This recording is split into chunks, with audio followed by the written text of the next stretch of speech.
नमस्कार दोस्तों, जय जोहार। मैं कौशल तिवारी और बिहनिया संझा में आपका स्वागत है।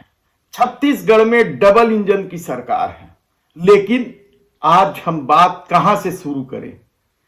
किसानों को लेकर सरकार के रवैये से या फिर युवाओं के साथ किए जा रहे छल से? कानून व्यवस्था की स्थिति भी तो बदतर होते जा रही है, तो आपराधिक घटनाएं भी लगातार बढ़ रही हैं। किस तरीके से प्रदेश में डबल इंजन की सरकार चल रही है, वह हैरान कर देने वाला है। बात आज हम शुरू करते हैं किसानी से, क्योंकि धान खरीदी चल रहा है। 31 जनवरी तक धान खरीदना है। अव्यवस्था को लेकर कितने ही सवाल उठते रहे हैं। हालांकि सरकार ने अपनी ताकत दिखाकर राइस मिलरों को आंदोलन से रोक दिया, लेकिन केंद्रों में अव्यवस्था इस कदर है कि अब धान बेचने आने वाले किसानों को भी अपनी उपज तौलना पड़ रहा है और बोरों की सिलाई तक करनी पड़ रही है। लेकिन उससे भी बड़ा मामला विश्रामपुरी का सामने आया है। क्या बैंकों के पास अब पैसे नहीं है? क्योंकि कल विश्रामपुरी में जिस तरीके से बैंक के रवैये को लेकर चक्का जाम तक करना पड़ा किसानों को, बैंकों के पास पैसे नहीं थे। विश्रामपुरी जिला सहकारी बैंक में जब पैसे लेने के लिए किसान पहुंचे तो उन्हें इंतजार करने कहा गया कुछ दिनों के लिए। इससे भड़क गए किसान और ये मामला जब तूल पकड़ने लगा तो आसपास के किसान भी अपनी रकम निकालने पहुंचे और वहां स्थिति बिगड़ने लगी थी। यानी आप सोचिए कि किस तरीके से धान खरीदी का खेल खेल रही है डबल इंजन की सरकार, यानी विष्णुदेव साय की सरकार। एक तरफ 3100 रुपए प्रति क्विंटल एक मुश्त देने का वादा था, लेकिन वह भी नहीं दे पा रही है। तो दूसरी तरफ युवाओं में इस बात को लेकर आक्रोश है कि लगातार भर्ती परीक्षाओं में घपले घोटाले की खबरें आ रही हैं। हमने आपको पिछले वीडियो में विस्तार से बताया कि किस तरीके से परिवहन उप निरीक्षक की भर्ती में इंटरव्यू में दिए नंबर को लेकर सवाल उठे, तो उससे पहले पीएससी का जो रिजल्ट आया उसमें भी संत कुमार नेताम को लेकर सवाल उठे थे। लेकिन इससे भी बड़ा सवाल तो डीएड अभ्यर्थियों का है, जो महीनों से आंदोलन कर रहे हैं। न्यायालय से भी फैसले जीत चुके हैं। हाई कोर्ट ने भी सरकार को चेतावनी दे दी है कि इनकी नियुक्ति जल्द किया जाए। तो दूसरी तरफ बीएड अभ्यर्थियों के सामने भी एक बड़ा सवाल है। वे नौकरी कर रहे हैं, वेतन ले रहे हैं और अचानक उनके सामने नौकरी जाने का खतरा खड़ा हो गया और इसे लेकर सरगुजा से लेकर राजधानी तक बीएड अभ्यर्थियों ने पद यात्रा भी निकाला। लेकिन क्या रिजल्ट निकला, कोई नहीं बता सकता कि सरकार कर क्या रही है।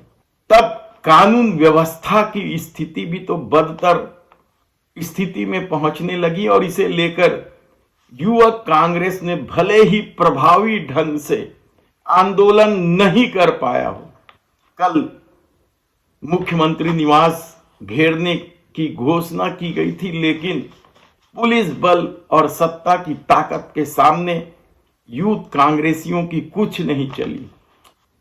तगड़ी व्यवस्था के सामने यूथ कांग्रेसी मुख्यमंत्री निवास घेराव करने तो निकले, लेकिन बहुत दूर उन्हें रोक दिया गया काली मंदिर के पहले ही। तब तो इसका यह मतलब तो नहीं निकाला जाना चाहिए कि प्रदेश में कानून व्यवस्था बेहतर स्थिति में है। लेकिन इससे भी बड़ी खबर है अडानी के गोद में बैठ लेने की। सवाल हसदेव का नहीं है और ना ही उनके पावर प्लांट का है। क्या अडानी के सामने विष्णुदेव साय की सरकार पूरी तरीके से नतमस्तक हो गई है? एक तरफ तो निगम पर दबाव है कि अडानी की फैक्ट्री को पानी देने का जल्दी निर्णय लिया जाए, लेकिन ऊर्जा मंत्रालय के तरफ से नो ड्यूज नहीं आने की वजह से मामला अटका पड़ा है। तिल्दा के अडानी प्लांट, पावर प्लांट है, को पानी दिया जाना है, लेकिन केंद्रीय ऊर्जा मंत्रालय की अनुमति का इंतजार है और ज्यादा दिन नहीं लगेंगे क्योंकि अडानी का मामला। लेकिन उससे भी जो बड़ा मामला है जन आम लोगों से जुड़ा हुआ, वह है सीमेंट की बढ़ती कीमत। अब घर बनाना क्या और भी मुश्किल हो जाएगा। याद कीजिए आप, 6 महीने पहले जब सीमेंट कंपनियों ने सीधे 50 रुपए कीमत बढ़ा दी थी पर बोरे, तो बहुत विवाद हुआ था और कांग्रेस ने तो शायद सरकार पर आरोप लगाया था कि वह लेवी वसूली कर रही है पिछले दरवाजे से। बढ़ते विवाद के चलते, विरोध के चलते सीमेंट कंपनियों को अपने फैसले वापस लेने पड़े थे और 50 की जगह में 20 रुपए बढ़ा दिया गया था। लेकिन दिसंबर माह में ही यदि 30 रुपए से अधिक कीमत बढ़ा दी गई है गुपचुप तरीके से, तो क्या फिर एक बार यह वसूली का खेल है या फिर अडानी का प्रभाव है? क्योंकि छत्तीसगढ़ में बहुत सारी सीमेंट कंपनियां अडानी ने खरीद ली है, उसमें एसीसी सीमेंट भी है। तो क्या अडानी के दबाव में सरकार चुप्पी ओढ़ ली है?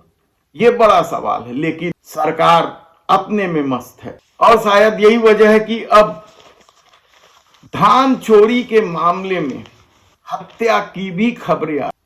धमतरी जिले के ग्राम सिरसीदा से यह खबर आ रही, रहम की भीख मांगता रहा कि उसने चोरी नहीं किया है, लेकिन दबंगों ने उनकी एक नहीं सुनी और इतनी पिटाई की, पीट पीट कर उन्हें मार डाला, कहा जाए तो गलत नहीं होगा। हालांकि पुलिस ने एफआईआर दर्ज कर ली है। मॉब लिंचिंग का मामला है यह।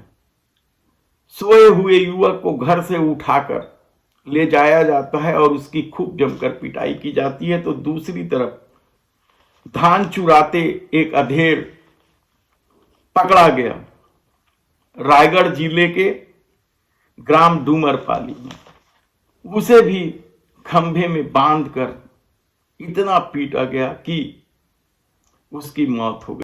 यानी नफरती चिंटू जो चाहते थे कि तत्काल फैसला हो, उस तरह का खेल छत्तीसगढ़ में हो रहा है। अब सवाल यह है कि क्या पंचायत और नगर निगम के चुनाव एक साथ कराने के चक्कर में लगी सरकार क्या खेल खेलती है? और अब तो आरक्षण की तिथि भी तय हो गई है।